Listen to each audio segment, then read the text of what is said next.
Votre journal de la fin de journée, c'est Europe Soir. Laurent Bazin. L'invité d'Europe Soir consacré au procès de la filière de Lunel qui vient de s'ouvrir à Paris, on vous le disait dans le journal, et on avait envie de comprendre ce soir évidemment comment cette petite ville de l'Hérault a pu devenir une des fabriques françaises du djihadisme. Bonsoir Tahar Kermi, merci d'être avec nous. Bonsoir, bonsoir. Vous êtes l'ancien éducateur de la MJC de Lunel, vous étiez un grand frère pour la plupart de ceux qui sont partis, disons... J'aime pas du tout ce terme. Ok, vous préférez que je vous le dise comment ? Éducateur tout court. Éducateur. Vous avez donc très bien connu une partie de ceux qui ont décidé d'aller faire le djihad en Syrie, une bonne dizaine je crois, vous êtes d'accord avec moi là-dessus. Vous dites souvent, j'ai rien vu venir. Comment c'est possible ?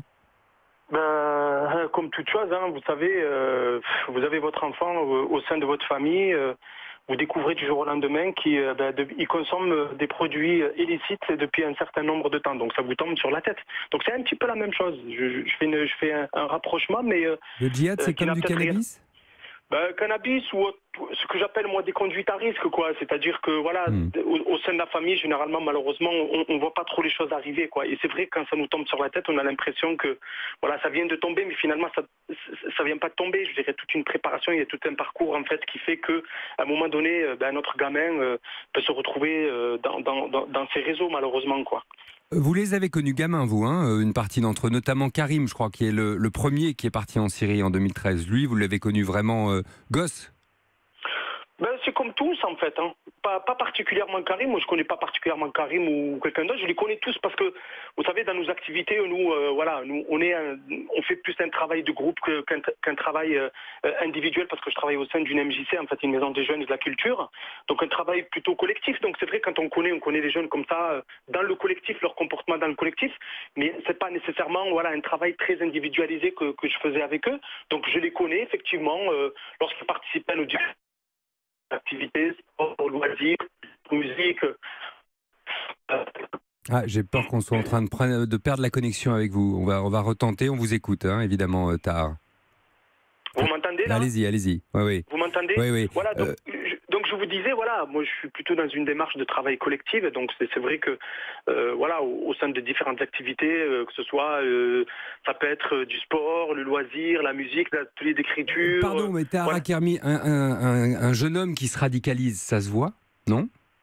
Un jeune homme qui se radicalise, ça se voit. Alors le problème c'est que ça se voit pas parce que vous ne le voyez plus, justement. Alors en règle générale, malheureusement c'est triste, mais généralement c'est des jeunes qui s'isolent, en fait, qui ne participent de moins en moins aux différentes activités qu'on propose à nos jeunes, quoi. Vous vous sentez coupable, vous, de ce qui s'est passé ?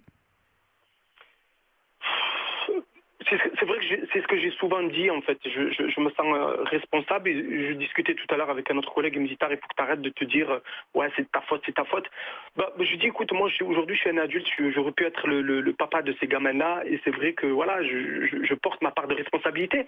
Et ce que j'aimerais, moi, c'est que tout le monde se dise la même chose, parce que tous les adultes qui sont référents par rapport à cette jeunesse, mais la jeunesse au sens large, en fait. Il ne faut pas oublier que l'avenir de ce pays, c'est quand même ces jeunes-là. Alors, pas nécessairement ces jeunes qui partent en Syrie, qu'on soit bien d'accord, c'est la jeunesse de ce pays. Donc, nous adultes, on doit être dans un souci de leur avenir, dans quoi on les projette. Mais quand vous dites ça, Tahar Kermi, vous dites que tout le monde n'est pas dans le même état d'esprit que vous, c'est ça ? J'ai pas l'impression. Mais par exemple, si on prend Lunel, est-ce qu'à Lunel, les gens cherchent à comprendre, comme vous visiblement êtes en train de le faire, ou plutôt à oublier ? Écoutez, moi j'ai pas l'impression, parce que j'ai l'impression, moi je vous donne un exemple. On a fait un travail pendant 2 ans de réflexion en partenariat avec des différents partenaires, c'est-à-dire psychologues, sociologues. On a aussi inclus même les responsables de la mosquée de Lunel, c'est-à-dire avec l'imam et compagnie, donc qui ont participé à cette réflexion. On en a fait une écriture, on a écrit un scénario, on s'est cassé la tête, on a fait appel à une boîte de production qui a fait tout un travail. Et le résultat, on l'a projeté, l'avant-première, on l'a projeté volontairement dans le festival qui existe depuis 30 ans sur cette ville et qui a été programmé depuis un certain nombre de temps. Franchement, au niveau des responsables, notamment politiques, on n'en a pas vu beaucoup, quoi. On n'en a pas vu beaucoup présents. Donc, j'ai l'impression que vous posez des questions, mais il y a un certain nombre de personnes, j'ai l'impression que ça leur passe au-dessus, quoi. J'ai une dernière question, Tahar Kermi. Vous avez croisé des gamins depuis qui vous disent « Moi aussi, j'ai failli partir. Il s'en est fallu d'un cheveu ». Mais vous savez ce que je viens de Est-ce que vous êtes toujours là? Vous m'entendez? Allez-y, allez-y. Vous m'entendez? Oui, oui. Ouais. C'est des jeunes qui étaient très proches des jeunes qui sont partis, des jeunes qui étaient très éloignés des jeunes qui sont partis. Donc, des adultes... Malheureusement, je suis désolé, mais malheureusement, la liaison technique est pas suffisante pour qu'on puisse continuer cette conversation.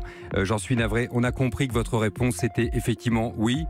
Certains gosses m'ont dit que moi aussi, qu'eux aussi avaient failli partir. Je suis vraiment navré pour le niveau technique de cette liaison avec Lunel. Europe.